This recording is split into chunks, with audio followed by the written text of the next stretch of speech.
What? Greetings, Internet land. This is Nephente, vocalist of Netherbird and of Riket, transmitting from Stockholm on what is an extremely warm 17th of August, a Monday, which is the time when I go live. And I have to say this is among the warmest Augusts I can recall in Stockholm. But then again, it's even warmer elsewhere on this globe, and Europe is taking a beating. So I'm not really complaining. Just saying it. It's really warm, and I am somewhat reluctant when it comes to buying an air conditioner for the apartment, but I think I fucking need to if I want to sleep at all, because it's so warm. In any case, it's luxury problems.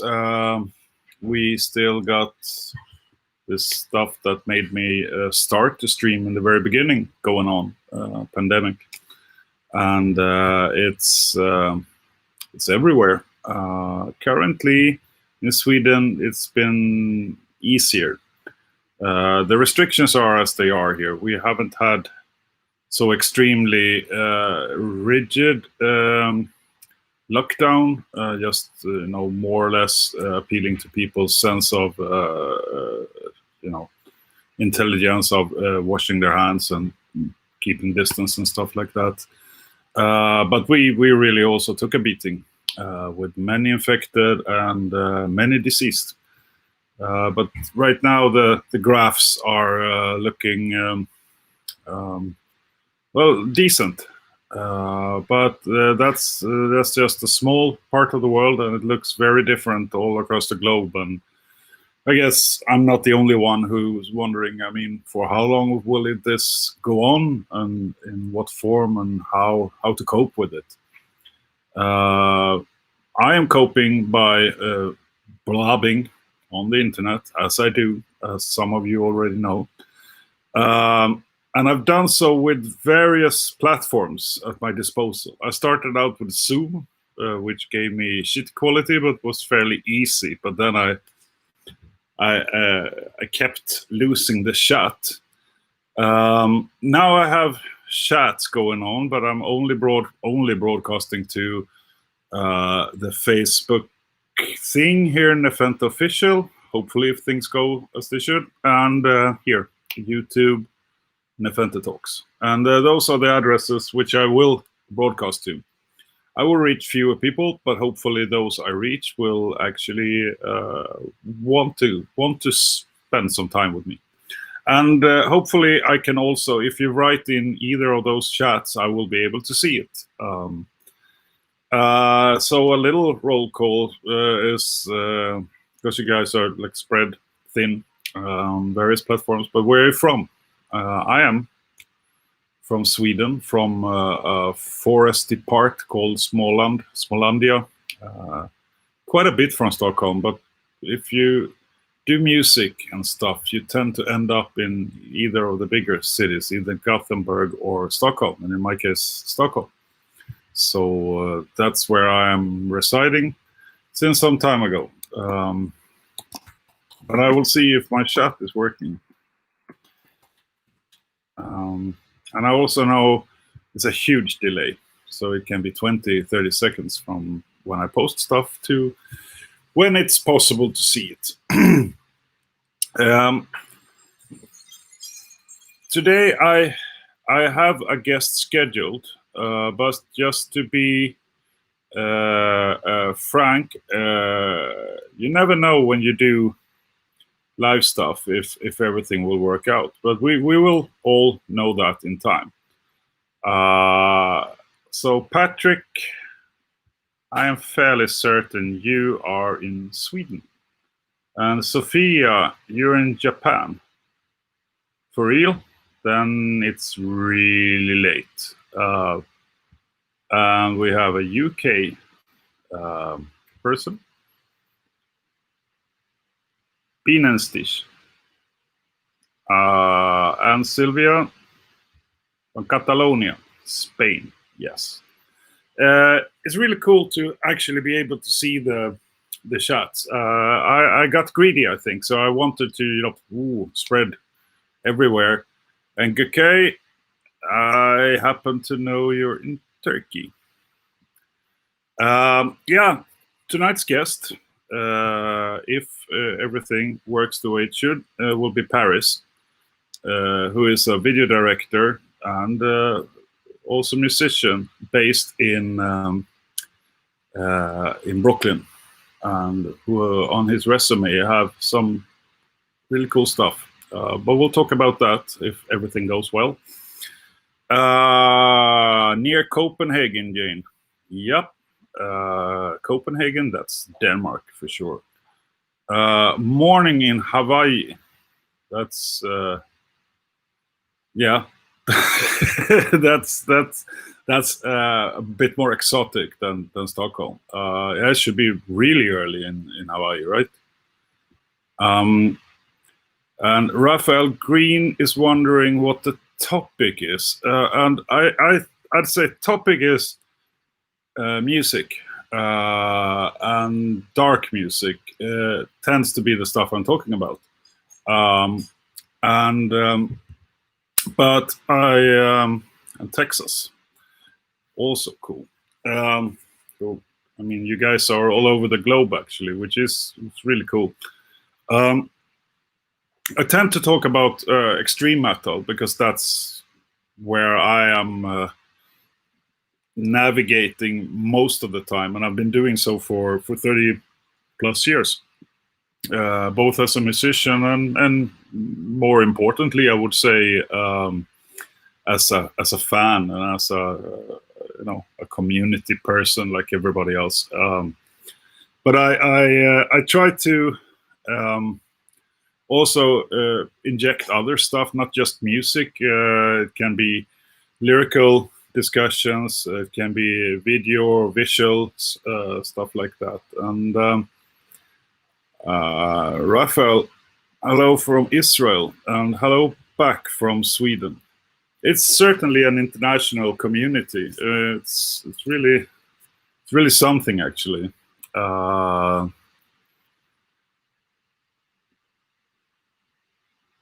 And Rika, welcome aboard. And Greg Grimm, you enjoyed the interview and the talk I had with Sebastian Necrophobic. I did as well. And I think it's really potent stuff, what he brought up. Really, I mean, first of all, he's a fantastic musician and he plays in really good bands, several of them. But also I think he has really thought a lot about the scene and what happens when the obscure and the dangerous meets the commercial and global. Especially when you take, certain more obscure bands from the roots of black metal, and they meet the community standards of Facebook, and perhaps one day the stock owners of Spotify 10 years from now. What happens then? We don't know. What we can say is, and I'm glad you brought it up, is that because we mused last week about, stuff can happen and it can be hard to know for sure. And then, what happens if, someone puts pressure on one of these platforms that are more or less actually political platforms where there are community standards, but also shareholders, big stakeholders politically and otherwise, in other terms. Well, I can tell you what can happen. Sarah Larsson is a Swedish artist. I don't know her. I almost don't know her music. I think it's pop music. But she was sponsored by a Chinese, fairly well-known phone company, and ended up, being questioned. What's your opinion about, the guys in China? And came to the conclusion she no longer wanted to be sponsored by this fairly big phone company, and is no longer. And also, no longer is her music on Apple Music in China. Gone just like that. No trial, no discussion, no way to shield yourself. I guess you can live with that, but if you're a huge fan of her music and you reside in China, you're fucked, because you can no longer listen to it on that platform, because that platform abides by global rules and political, financial interests. And she is a big pop star on a big label, so I'm sure they will fix it somehow. But if you're like me, playing more obscure music, and you're on an obscure label, and your stuff is removed, then I'm removed, basically. So that's the difference between using the online platforms. Yes, you get global reach, but you also give up, a lot of your artistic freedom there. And I think for fans, it's even more important to really, what happens if, my favorite platform no longer has the artists I love? Well, I can go to my CD collection. It's over here. Parts of it. At least soon I can, because my CD player broke several years ago, but now I ordered a new one. But stuff is and Sebastian has really been thinking about that. So this is a very long answer. And I think he had a lot of interesting input. And I think that conversation needs to be ongoing. I don't hold any answers. But I think a very important part of it is, to try to highlight this from various angles and see what is the most reasonable approach for at least some of us artists when it comes to, securing and take care of our art for decades to come.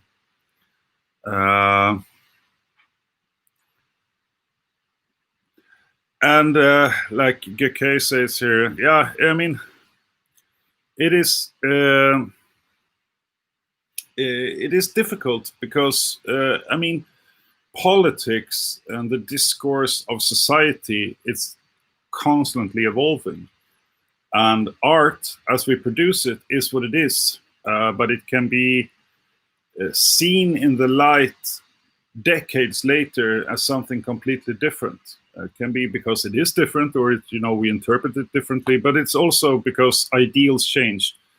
And I think we're in a risky place when art is subjected to only the contemporary ideas of what is correct, because then we risk losing it. Previously, you stored away those pieces of art for a while, sure, But what happens when you store them away digitally? You delete them, or you put them in some archive, and maybe no one will ever find them again. And I think that would be a loss, because art is shunned, and then we reevaluate it. So I think it has big value to at least discuss it, and especially if we listen to more obscure, more controversial music.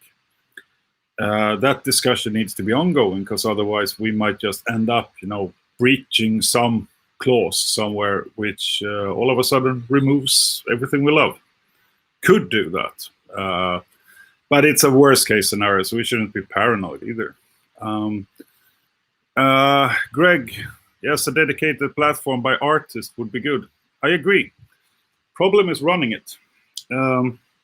Running platforms is extremely expensive. And last time I checked, us artists are not the best businessmen out there. So I think it will be bells and whistles, and it will look fantastically nice, and then we'll run it into the ground. But it will be a glorious party. But yeah, I think at least I think that we need to think about art as something that if we leave it only to commercial actors, we might be in trouble, especially when it's platforms like Facebook, which is at least now very much a political vessel. And it's free. I mean, I'm streaming from it right now, and I'm not complaining. But I don't think I can look to Facebook and hope that they will take care of everything when it comes to preserving art and stuff. They have a business to run. And we have the first spammer on YouTube. So Ali, thank you so much for saying hi a million times. I can't kick you from here, so I guess there you go. Well, that's the modern platforms for us. In any case, I think it's like I said, it's an open-ended thing. This discussion, the underground used to be extremely safe because nobody paid attention or cared, but all of a sudden we are now all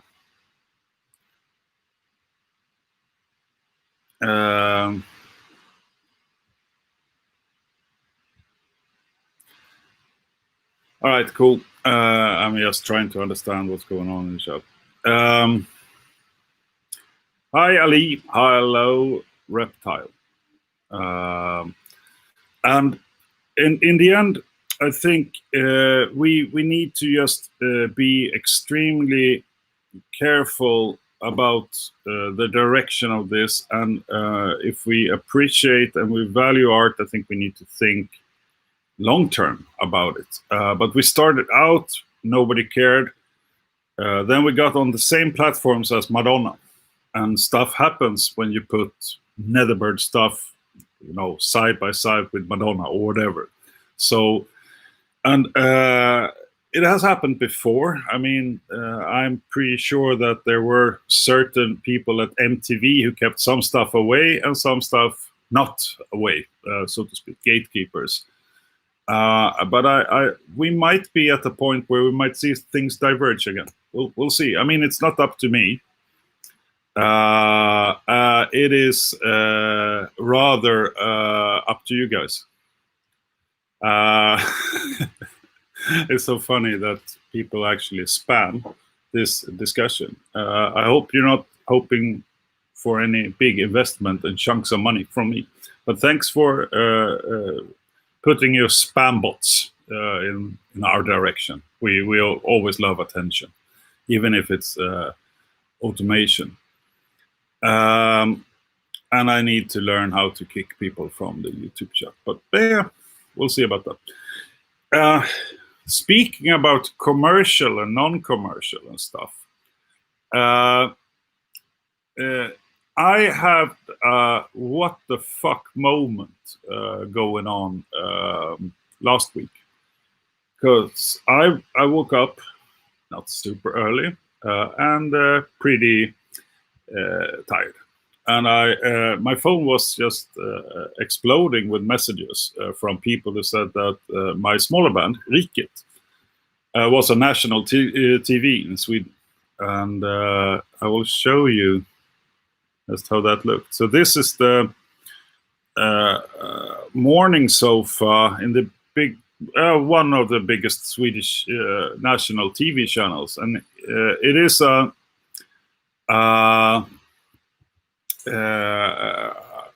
culture journalist, or culture, he's an author, pod producer called Fredrik Strage.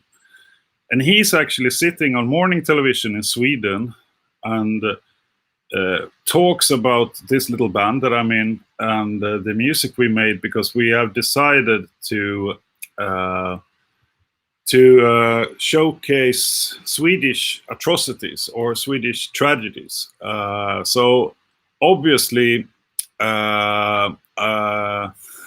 this fucking shit. I need to kick people. I will do that soon. In any case, so on Swedish television, this guy is sitting in the morning sofa and polluting the airwaves with death metal. And I'm not so surprised it's him, because this guy he has done it before. He was one of the first to speak about ghosts and stuff like that. But this band, Riket, is a very, very small band. So I was quite surprised, and it was delightful. So pretty cool, actually. I will share the links later on in the chat, and we'll see if my guest will show up, because he hasn't actually read his last few messages with my invite link. So we'll see. And yeah, you could understand the caption. Well, yeah, it is death metal in Swedish, and we have Swedish lyrics, and we speak about Swedish atrocities. So I think that sort of captivates his interest, because if you look on us on Spotify, that band is almost non-existent.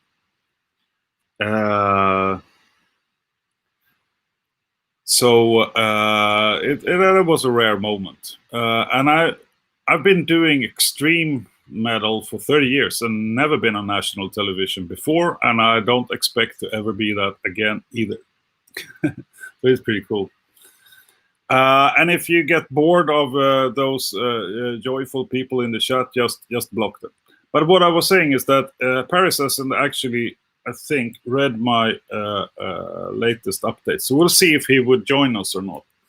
But that is the risk we take when we do live streams. And I actually, it would be the first time if I have a guest who actually doesn't show up, but I would be surprised if it never happens.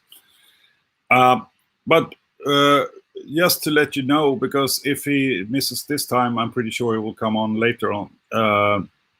He is one of the guys who was very early in the hardcore band Chromax. But what he also did, he actually sort of painted my childhood idea of Brooklyn with the videos that he did. So I will definitely interview him at some point, even if it's not today, because he also did the epic video, or at least to me, it became a very monumental video for Black Number One with Type O Negative. But then again, we'll see. So Patrick, you like the latest EP with Riket? I'm delighted to hear that, and I have to say, I'm very happy by by the response that we got. But it works like this, and I don't know if you guys are aware, but the CEO of Spotify went out talking a while ago about singles versus albums. And he said, artists can no longer just do an album every third year and think that it works, because with algorithms and stuff, you need to put out stuff often. That's how Spotify is built. The problem is, if you do that in metal, like the Riket, we only done EPs, is that those media that still exist within the metal sphere, they don't review EPs. Actually, they don't care.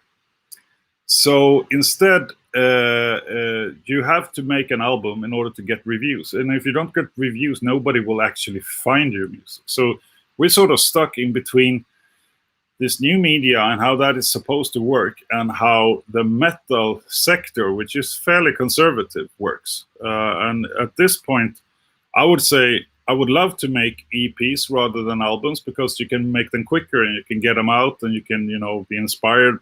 Sometimes it's hard to write a full album. But the way the metal in the community works, it doesn't work like that, because nobody will actually find your EP or pick up on it. So you got to do albums in order to get reviews and to get recognition. So we're a little bit stuck between a rock and a hard place there. So until that changes, I don't expect Netherbird, at least, to make EPs, because we tried it like 10 years ago, and that didn't work at all. We put them out, and nobody cared. Yeah, no, it's for pop fans. Metal fans listen to albums. Yeah, I agree. But Spotify says that we need to change that. And once again, Spotify is dictating to us how we're supposed to work with our art. And even if we want to, sometimes we can't just, change how fans want it. They want an album still. But this can be debated a lot. And I'm actually thinking about doing like more of a panel talk at some point, and bring 3 people on with different ideas about this, so we can fight online. That'll be something. And I'm not joking. I will make that happen. But and yeah, Jane, we've started to, but there's a down prioritized. Yeah, exactly, with EPs. And there are so many albums coming out still. So if you put out an EP, you'll be on the bottom when all the albums are reviewed. So it's super hard, unless of course you're Metallica, or maybe Necrophobic sized band could get away with it, because they are big enough so people will still care about an EP. But I don't think we could do it. On a positive note, I've spent 2 weekends in the studio working on music for a band. And one day there will be an album, so that's fun. But the process of making an album is extremely long.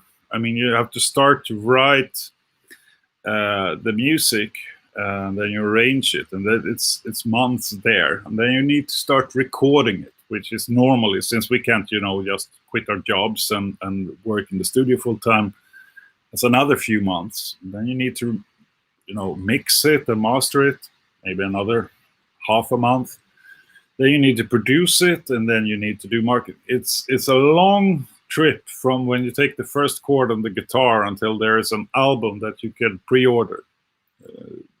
Normally at least a year, which sounds extremely boring, and it is, because what happens is also that you end up with songs on your new album that are already easily a year old, and you heard them to death, and you only heard about all the problems in these songs, and you tried so hard to work with them and fix them, and so in the end you stand there with old songs that you are really tired of, and then you need to enthusiastically start to play them. But then again, that's not going to complain about it. It's still fun. Otherwise, I wouldn't do it. And I see that both Netherbird and Riket will put out full-length albums, maybe next year if things go well. You never know. Cool about online fights. Yeah, I will fix the. I will fix online fights. Actually, I am not much. I might be controversial in some ideas and so on, but I try to be fairly balanced guy in my streams, and so I wouldn't put people together here that hate each other because no, it's just too much stress. But I think there's so much controversy in the metal scene as it is, and so many opinions. And I try my best, but I'm such a fucking hypocrite sometimes because I have so many opinions, and but I really try to, you know, be a mature, grown person and not bash stuff. Rather, if I don't like it, I will just ignore it and try to focus on stuff I actually like. And most of the time, I think I succeed. But yeah, I like what Necrot have done by releasing a few finished tracks from the EP periodically, just a few months prior to the release. That's cool. That's really cool, actually. And I think we can absolutely like release more singles, or, you know, put more songs out and then the album. I think that could still work if the reviewers get the album earlier, so they can feel that they got the finished product, and then we can sort of trickle out stuff on Spotify and the other platforms. And perhaps that, Greg, might be the way to sort of have it both ways, both the Spotify logics and still keep the album format somehow. To me, albums is also how I appreciate music. I don't listen to them from A to Z as often as I did, of course, previously, but I still think an album can give the listener a journey that one song just can't. And I put a lot of thought into the lyrics and trying to make an album pretty coherent. You shouldn't have to listen to the entire album, but if you do, I want it to be worth it somehow. And it's just, and there are different opinions about this. I'm a guy who sometimes I'm lazy, so I think, yeah, short set times are cool. But actually, it takes maybe 20 minutes to actually get yourself and get the audience into the experience. And it's a little bit the same, I think, with an album. A really good album should take some time to get into, and then you can start to find things into it that a playlist can never show you. A playlist is great. It can capture a new listener, but an album should give more, I think. But damn, I mean, we need to try and see what works and learn from various fuck ups and mistakes. There is no like blueprint on how we do stuff in an awesome manner. So we've got to try stuff and see what gives, and then we just sort of work with this formula. What is difficult, I think, is that all the online platforms change all the time. So whatever works one time on Facebook or Instagram, whatever, it will be different next time we release an album. Maybe people have changed, but also the fucking algorithms have really changed. So then you need to find the gurus who know everything, allegedly, about these platforms, and you have to give them money to spend your money to reach out on these platforms. And it's really tricky, and this takes a lot of time and effort from bands, but even more so from labels. And I mean, a small label, if you put $5,000 into something and it fucking sucks, then it's extremely, that's a lot of money. So it is difficult. What's beautiful with the metal community, you guys, you're all beautiful, is that there is still the word of mouth, and, you know, hey, friend, listen to this. And that is what I think will always save the extreme metal as opposed to other music forms, is that even if you have a shitty marketing budget, which is normally €5 or something like that, if you just get enough people to hear it, they will tell their friends about it. And this is why the metal community is thriving. And this has been since the tape trading days. You still let people know what they should, listen to, or the recommendations. I have friends who play more rock music, and for them it's extremely hard because there is not a culture of sharing the stuff that you listen to with your friends. I guess they do in some ways, but not as there is not this community where things spread like wildfire. And there are many examples of that in the metal sphere. So I think in that sense, playing metal is a privilege because of the people. Because algorithms, whatever, nothing beats people recommending your stuff to other people who then recommend. I mean, if you look on what the cost would be to have that effect, it's impossible to calculate. No, it's not, but it's hard. Let's see, and I think Paris is stuck elsewhere. So I think we just have to live with the fact that today it's Nephente session. I promised to bring him on at some other point, but now you're stuck with me for a bit longer. But like I said, if you do live streaming, this is the risk you take, and I'm willing to take that risk because I enjoy talking, and I'm okay with changing circumstances. And also, mind you, I'm not the biggest media institution in the world, so I understand that stuff can come up, and I might not be the number one priority all the time. Now I will see what you guys are writing. I like listening to the albums from start to finish. Sometimes I skip from listening to the singles. Yeah,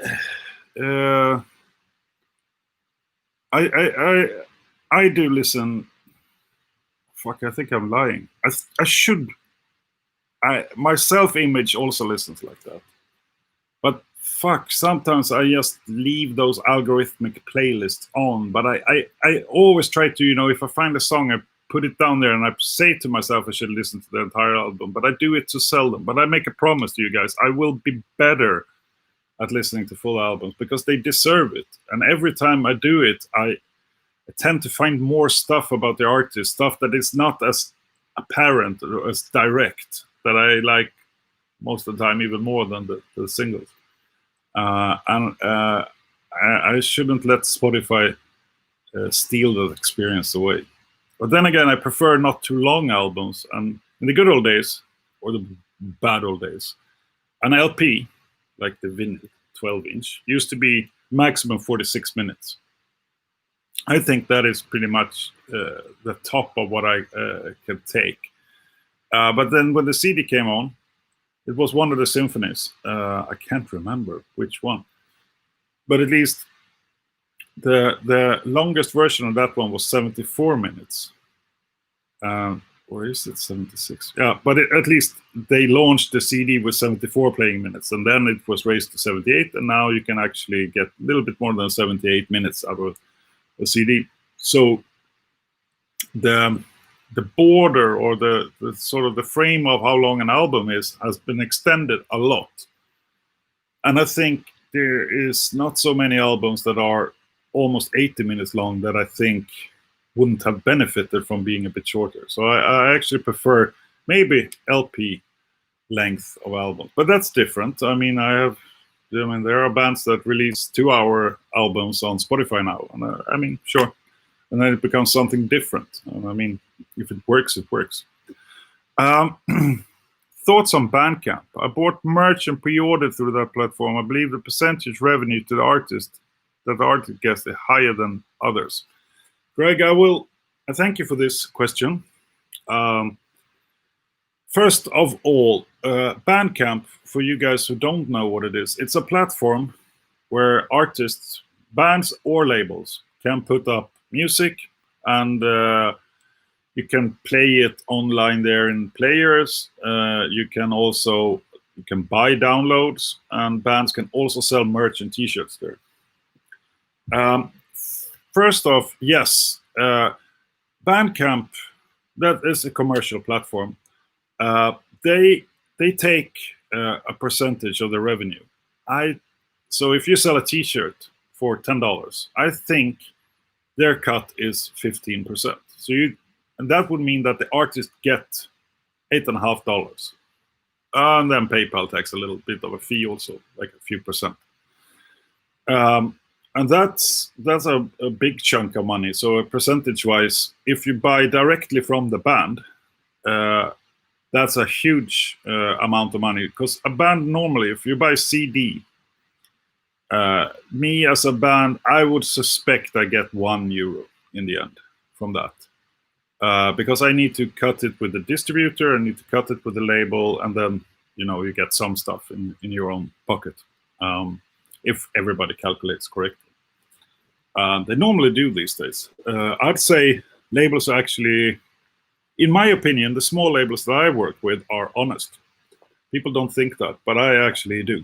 The problem is that nobody sells so much, so fans can sometimes think they're being ripped off, but actually they're not. They're just not selling so much as they used to. But then again, I work with a label, so but I'll say, in general, labels have very little good reason to rip off their artists these days. It's just, small labels. Big labels, I have no idea. Never worked with them. Never will. But if you buy from Bandcamp, from the band, yes, they get a huge percentage of the income as opposed if you go to Best Buy and buy the stuff there, because then it goes through so many hands before it reaches the band. On the other hand, if all bands sold their stuff directly through Bandcamp, labels would fail. And I think labels still play an important role. So I'd say Bandcamp is a great extra income for bands. It gives them a little bit of wiggle money. But still, most bands, I think, are happy if you buy the stuff from a store or online vendor, because that makes also that the label gets some money and the distributor gets some money, and that those are people working for the band. But if you want to know that your money gets in the hand of the artist, Bandcamp is a great place to go. And they've done a Corona relief effort on Fridays, not all Fridays, but some Fridays. Bandcamp has removed their cut, so all the money goes directly to the band. So if you want to support the band and not even support Bandcamp, you can see which days this is happening. Bands sometimes post about it, and then all the money goes to the band, or at least theoretically. Because the truth is, a lot of the money actually goes to the fucking shipping and handling costs. I don't know how many tens of thousands of Swedish crowns we paid for shipping out the stuff. But I mean, that's happy money. But in the end, the band always ends up paying someone besides themselves. But many small labels also sell through Bandcamp. That's correct, and important to know also. For instance, the label I work with, Eisenwald, sells stuff directly through Bandcamp as well. So yes, I'd say Bandcamp is, if you look financially on stuff, it's one of the best things that has happened to a lot of independent bands and artists in recent years. It's made a difference, I would say. And also, the cool thing about Bandcamp is that it's a nice community, so people seem to look what others buying, and there are some bands who really turned Bandcamp into a success and sold a lot there. So I find that to be a cool platform.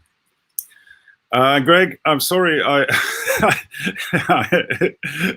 Thank you for being nice. Sometimes I think I just ramble, and I ramble a little bit because I had another idea of this stream, and I'm not really there. But feel free to challenge me also with the questions, because now you're stuck with me for another, I think, 15 minutes before I give up.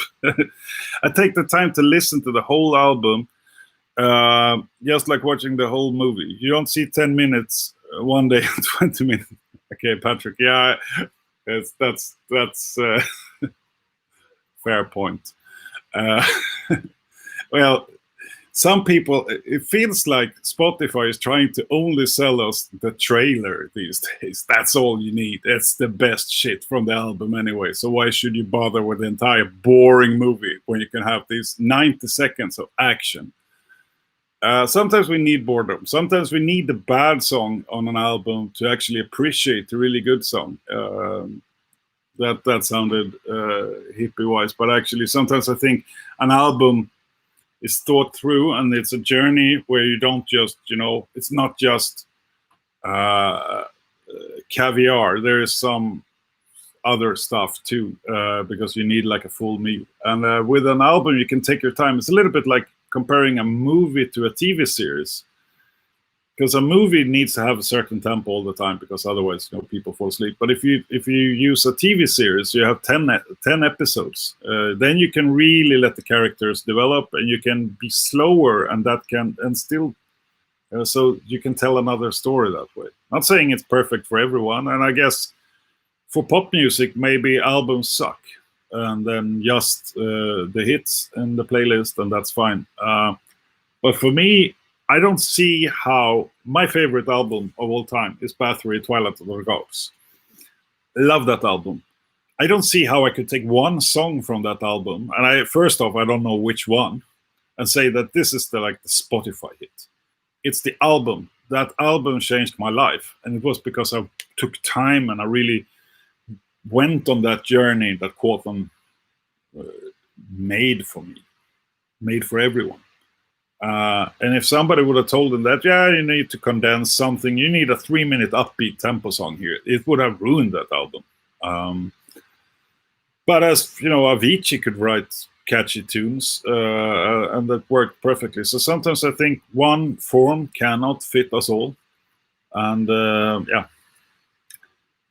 if you download one song from Spotify as premium paid member, how much does the band get from that song? Actually, I don't think you can download songs anymore on Spotify. At least when I look on the statistics, I only see when people save a song, which I think is actually not download. I think it's when they star it or put the heart on it or whatever. So they put it in their songs I like. So I don't think we get paid. I don't think you can do that anymore, but maybe you can. And my short answer is I actually don't know for sure. I know that we're not getting paid a lot from Spotify, but also I'm not one of those who scream the loudest, because actually Spotify do pay out, and the alternatives that were before did certainly not pay anything. So I think my biggest problem with Spotify is not the payout. It's rather that I'm a little bit afraid that some stuff I love, maybe stuff I do, will one day disappear for whatever reason. That is it's a bigger concern for me. You can as paying member. Okay. Fuck, I think I'm a paying member of Spotify, but what the fuck do I know? Okay. Then I guess I don't get paid at all when you download it. I guess it just counts every time you... Yeah. Okay, sorry. Now I understand. Previously, you could actually download stuff as MP3s, but that's like a million years ago. When you download it, it still counts every time you then connect to internet. That will, if I'm not mistaken, those plays will be sort of updated. So you get paid every time you play a downloaded song once you get online. But you don't get paid a lot. But actually, I have to give you an example. Netherbird, in those days, we get paid, I don't know, 3,000 euros maybe 1 year. It's it's a fair amount of money, but we're 6 guys and we all pay for Spotify subscription. So you do the math, and in the end, you sort of end up with you get paid a little bit, but most of it is actually just paid. Well, you get Spotify free for a year, but then also because it happens so often that you or I or whoever you start talking about money and extreme metal, and I think it's a way to make us very sad, because I don't do it for money. I never did it for money. I've paid and paid and paid for my passion, for my art, for my hobby. And I have friends who play golf, at least I used to, and nobody ever asked them if they made any money from, you know, their passion. Rather, everybody knew it's fucking expensive, clubs and no funny shirts and membership and stuff. Everybody knew they lost money, but nobody expected anything else. But as soon as you play music, some people, there's this rock ID sold by MTV or whoever, is that we're supposed to make money. And of course, I mean, I am a fortunate person in the sense that I do get some money, but I'm not getting, I can't live from the music, but I certainly couldn't live without it. So for me, it's an honor every time, you know, I get something back. I'm happy. And then I invest that and 10 times more into, you know, whatever, next album, next song, because this is my passion. This is something I will never regret putting money into. Having these streams, it's not very expensive, but I mean, I don't look for, you know, a sponsorship or whatever. I fucking love doing, you know, talking music and sometimes, you know, maybe spreading some ideas about music or some new band insights or whatever. For me, that is a reason to live, not my occupation.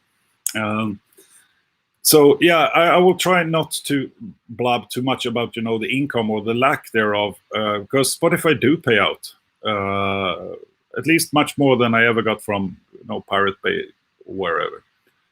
Not that I minded that either. We gave our first albums away for downloads. There were actually a few 100,000 downloads of our first albums that we just gave away for free because we wanted people to listen. This is ultimately why we do what we do. We want people to hear our music, hopefully understand something, and hopefully also maybe get inspired to play themselves. Just like I got inspired by Entombed and other bands in the day. Now we'll see what the chat says. I read that you need 295 plays to get $1. I'm not sure it's that's certainly American dollars. Sounds about right. I think it's like $0.007 per play, something like that. Maybe less. 46. I don't know.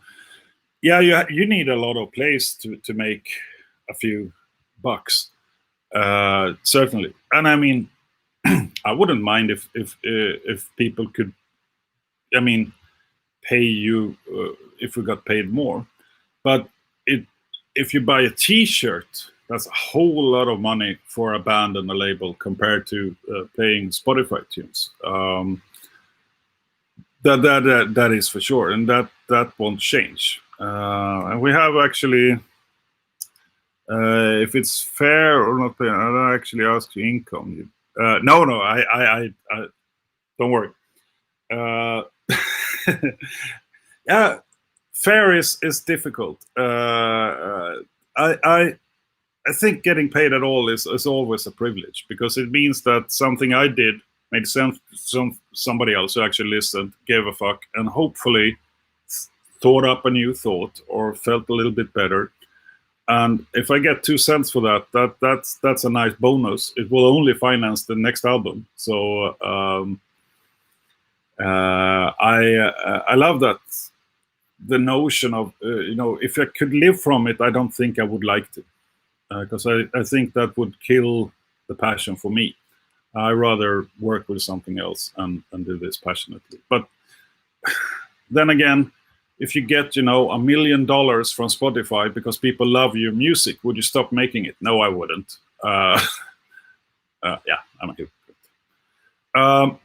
This is Ricardo from Non-Servian Records. To support a band, you should buy their music physical and merchandise. Certainly true.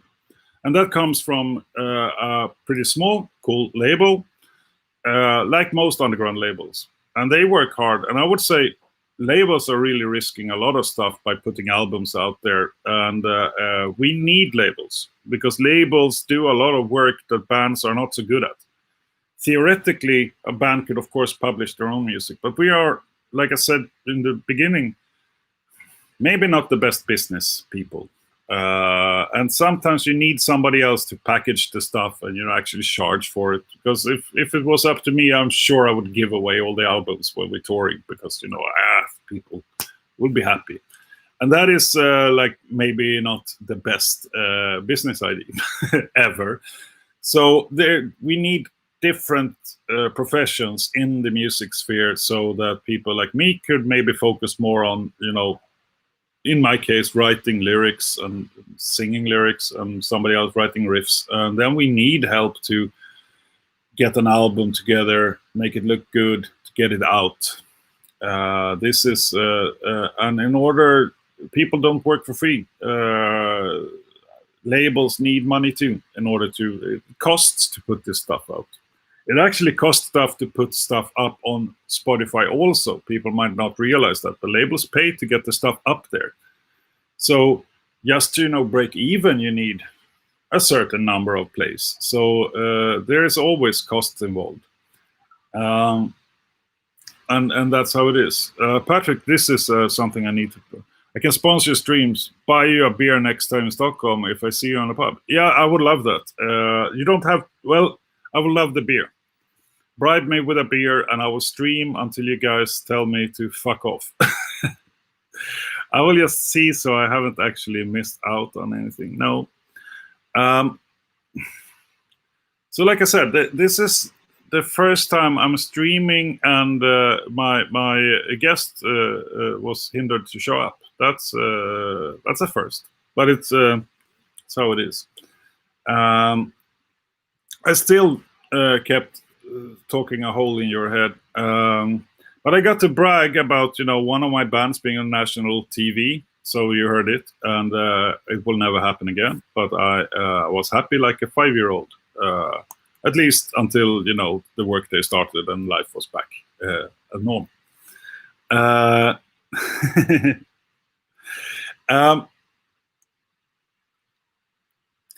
think also I'm grateful for you guys who show up when I do these streams, and I'm grateful for those who watch them afterwards also, because I put them up on YouTube, and my ultimate goal with this is to advocate music, is to advocate the passion for underground music, and to advocate the sense of community, that whatever happens with Spotify, Facebook, YouTube, or whatever, it's all up to us, me and you guys. I mean, we will surely be on these platforms, but we also know and must have an idea of where stuff is going, and if we want to play along with that, or if we need to find another route. But also Spotify and the other actors are not, their plans are not made of stone either. It's an ongoing discussion also for them. Good commentary, giving you winging it. Thanks, Greg. Yeah. I'm really winging it, but I'm treading on thin ice here. But in any case, that is that's what you get when you're part naked. What people a lot of people forget is that every major band started a local band with live shows. Metalhead should also support opening acts. Yes, many thumbs up on that. Also, please, I will not tell you all about the dirty underworkings of the live community, but let me put it like this: the opening acts are the ones, especially if they are traveling opening acts, they play a huge part in the tour even happening. They take a lot of the financial risk. They also get the opportunity to meet an audience, but they've invested more than time to get there. So please watch the opening acts, because they play a crucial role, and many times they play to an almost empty room, and so that's really sad, because the next Metallica will be an opening act somewhere right now, if you like Metallica. Otherwise, the next Mayhem is opening up somewhere. Not currently, but after the Corona stuff has ceased, those bands will be the first bands playing again. They will play at some local venue somewhere, and you haven't heard of them, but those are the guys who really need your support. And you discovered Necrophobic thanks to your chat, and now I love this band. I'm happy that bands that for me are huge and established can still be news to someone somewhere, and that is also great and easy to forget. Yes, because I've been swimming in the dark waters of the extreme metal underground for 30 years. So some bands that I see as everybody has heard these guys.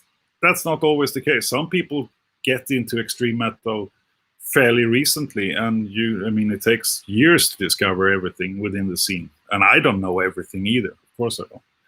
But in any case, I am extremely grateful that you guys showed up and that you been patient with me, despite having no guest. That's today's